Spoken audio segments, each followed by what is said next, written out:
Hey there, everyone. I am joining you back here again. And I started the video and I got a little message that the connection was weak and that the video was stopped. So I had to delete that video and to start over.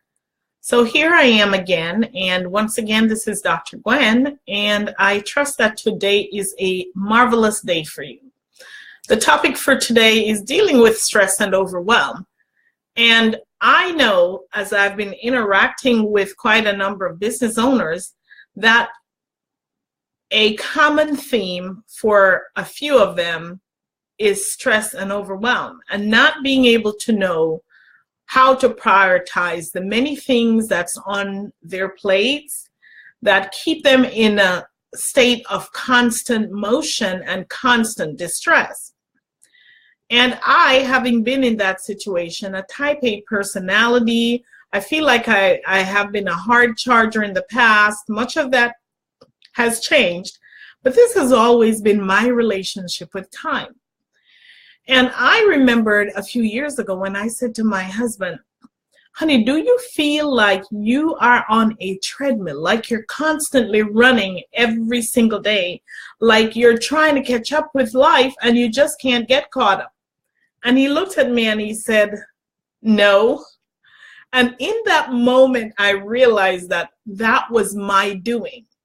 That the way I was feeling, this continuous treadmill, this continuous race, as though time was running away from me, and I had to run as hard as I could to stay caught up with time, that was my doing. And that was my reality. That was the reality that I was creating for my life that put me in a continuous state of stressful mode and busyness. It's like I never had time to have fun. What is that? You know, I'm busy. I've got work to do. I've got no time for fun. Now, everything is transformed and completely different. And I can also say that by taking that different approach, I have seen drastic growth in my business in all perspectives. And so here I am today. I want to share with you a few things for you to consider that you may not quite be thinking about just because you are in the throes of the moment and you find yourself caught up with the overwhelm and stress of what to do. Many tasks, and not knowing exactly what to do about it. The first thing I would ask you to do is to examine your relationship with time, much like I had to take a look at how am I relating to time. Time is abundant, and just by taking that approach by itself, just taking a pause back and thinking, wait a minute, time is not going to run out. What is the worst possible thing that could happen if I don't get this task done? Because many times, because of our relationship with time, we're thinking that something awful is going to happen if we don't get it done. Maybe it's going to pile up a little bit more and our list will get longer and longer and longer. And so we're going to have to be continuously on that treadmill. Just by talking about that, I feel a certain energy building in my body. And see, that is how it works when you are continuously regurgitating that thought and you're building up energy in your body that's creating stress. So time is abundant. What is your relationship with time? Do you feel as though that if something is not done today, you have time to do it tomorrow? If you feel like that is not the case, what I'm going to ask you to do is to back off and to take a breather. Just relax for a moment and just consume the thought that time is abundant. Yes, I know there's only 24 hours in that day, only 24 hours. And you have to sleep perhaps maybe 8 of it. You've got other things that you've got to do for the rest of it. And I invite you to just consider that time is abundant. Now later, I'm going to share with you a couple of things that I feel like you can do to increase the abundance of time. But just for now, taking that thought into your mind, subconsciously or consciously, that time is abundant. And breathe. It is abundant. Okay? Tomorrow will come and then there will be more time. There's a saying that you cannot make up the time that you have lost. And that is true in the sense that that time is gone. And tomorrow is a new day to start afresh again. To start afresh again. So in terms of the abundance of time, a couple of things that I would encourage you to do. In the mornings when you get up, before you get up, as you go to sleep, you relax your mind, and all of those thoughts about the previous day's journey may consume you. And at the time when you go to bed, I encourage you to clear all that. Clear that from your mind so that you are going to sleep peacefully with no thoughts about the hectic day's work. And when you wake up first thing in the morning, your mind has been at rest. And you choose exactly what is the first thing you're going to pick up to put on your brain. And I encourage you to choose peace and calm, just a blank mind, a meditative mind, where you can go in a space of gratitude and you can actually ask and create the day that you want. So you see your day starting off feeling calm. You see your day being calm throughout the day. You see yourself interacting in a calm manner. You see yourself getting the tasks that you have to do done. Now, the tasks that you have to do that are important to you may not be the tasks that are important to getting your business moving the way you have to do. And so what I would encourage you to do is to get a sheet of paper. And on that paper, I would encourage you to make a list. Make a list of every single thing you feel that you are doing in your business right now. What are they? List them down, all the way down. Just brainstorm everything that you consume yourself with on a daily basis. Next, I'm going to ask you to get a piece of paper and divide that paper in 3 columns. And in the first column, I want you to put the word mine, M-I-N-E, mine. In the second column, I want you to put delegate. And in the third column, I want you to put on hold. And all of those items on the list that you find yourself doing every single day, what I encourage you to do is to go through that list and look very carefully at that list. And ask yourself truthfully, from the depth of your core, what are the things that I have to do? See, there's some things you're thinking you have to do where you are not necessarily the one who has to do it. So you have to be reasonable and you have to be willing to let go. Sometimes as business owners, we want to hold on to the reins. We want to grab onto the things that we think only us, only me can do as good as I can. But you've got to be willing to let go. Make all the things that are mine on your side. Everything that someone else can actually do, that you don't have to do it. Now, I would say if you're speaking with the clients directly or doing the main bulk of your business that's going to move the business along, I feel that those are things that you need to do. However, you're going to be the one to get to decide that, because I'm sure it depends on the industry. It depends on what you're doing, what product or service that you are providing. And what you will delegate, put in the list to delegate. And you may find that there are some busy things that you've been doing every day that really doesn't contribute to the movement of your business in any way. And you can put those on hold in the hold column. So now you've got 3 columns, mine, and you've got delegate, and you've got put on hold. The next thing is the mine and the delegate are important things that will move your business along, right? However, the delegate are the things that someone else can do for you. So this is time to look at your budget. You may think, Okay, I don't have money to hire anyone, so maybe that's why you're working as hard.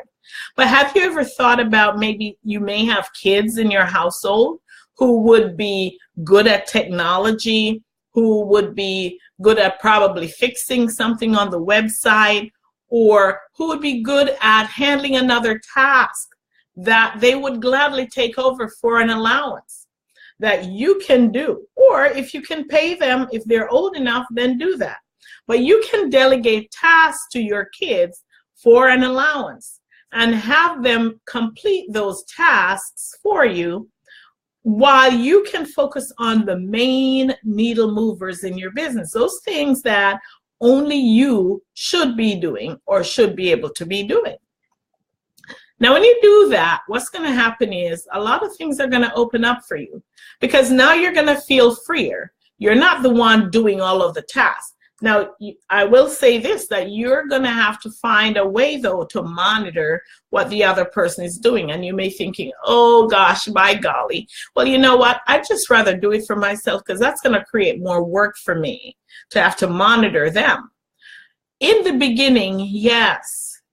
In the beginning. However, once they are trained and things are off to a humming move, that's not something you have to be micromanaging anymore to make sure the tasks are done the way you want them to be. Just let go and have your regular meeting times where you meet with them to talk about the products, the results, and how the results match with the expectations that you had for the job to get done.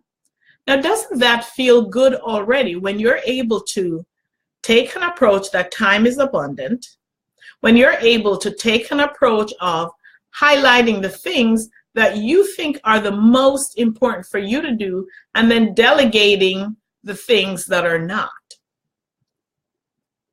And then when you take the approach of asking, well, if I don't get this thing done, what is the very worst thing that could happen? Now, taking that approach, even with your list, the end of the world is not going to come if you don't get a task done. There was a time when I felt like I will not close my eyes and put my head on a pillow until I finished everything on my to-do list. Now, I tell you what, I still get the bulk of the major things to do done, but there are nights or evenings when I say, you know what, I'm going to close this up and I will pick this back up tomorrow and I will continue right where I left off. And it's worked perfectly fine. In fact, as I said, the way my business is humming now, it never has before, and yet I'm not even working a quarter the time frame that I used to work. All with your relationship with time, because when you have an uptight relationship with time, that puts a lot of resistance in your system and in your business. And when resistance exists, then you're not moving. You are not moving. Your business is not moving. You're not going to make the progress that you need. So you have to find time to spend for you, and you have to understand that time really is abundant. It's all about how you choose to be. How are you going to choose to be? Because yes, you still have some tasks now that you have to do, and then you may not get those tasks done. In the midst of that, how are you going to choose to be? You can be stressful, you can be like a hamster on a treadmill, you can be agitated, and all of those things will only cause you to get ill and to feel worse and to turn your business profits down. Or you can choose to be calm. You can choose to be accepting in the face that today I have done everything that I know to do. I've done the best that I can do today, and that is good enough.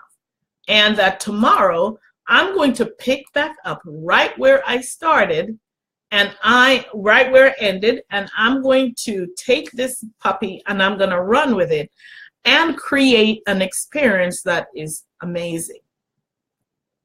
Now, when you do that, you can find time to relax. You find time to clear yourself. Like in the mornings, as I said, when you wake up. Make that your priority. So now you have your competing priorities. What do you do with them? Well, I have a system, a few systems that I want to introduce you to. And I'm not exactly sure that today is the day I want to do it. In fact, what I will do is to leave that for next week. And I'm going to show you how you can actually take those tasks that you have to do and put them into something that's much more manageable. But before we leave on that note, let me give you a few resources that you can point to that will help you to find people to delegate to. In case you don't have kids or young relatives or anyone who would be willing or able to take it on, then you can delegate through different tasks. Now, if your budget is great and you can hire, there are tons of people in the United States of America that you can hire as virtual assistants to help you. They don't have to come to your house. You can give them their tasks either using Google Drive or either using Dropbox or some other cloud-based service. Or they could come to your home if that's what you prefer, if you work from home, or your office. However, when you're hiring, the most important thing for you to think about is, what is your budget? What is the amount that you're probably going to make on this project? And therefore, how much can you afford to pay someone to do the task? And if you're not able to afford someone in the US, there are plenty of virtual options that are worldwide for you to consider. And you're not stuck in a box. So one of the places that I like to look is Upwork. Upwork used to be called Elance or Odesk.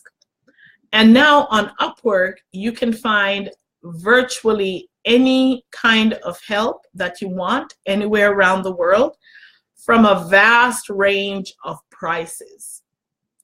The prices go to endless per hour, and I don't know what the lowest hourly rate is, but you can check there. Another place that you can go is Fiverr. Fiverr is a great place for designs, for people to design brochures, flyers, even to do different tasks. I have never used Fiverr for virtual assistant to do tasks aside from researching grant-based stuff. However, I'm told that people have had success there. And then another one, freelancer.com is another place that you can go to. And Zirtual, Z-I-R-T-U-A-L. There are a lot of other places. Go there, start doing some research and figuring out what your budget is and how much can you afford to pay someone to do the task for you.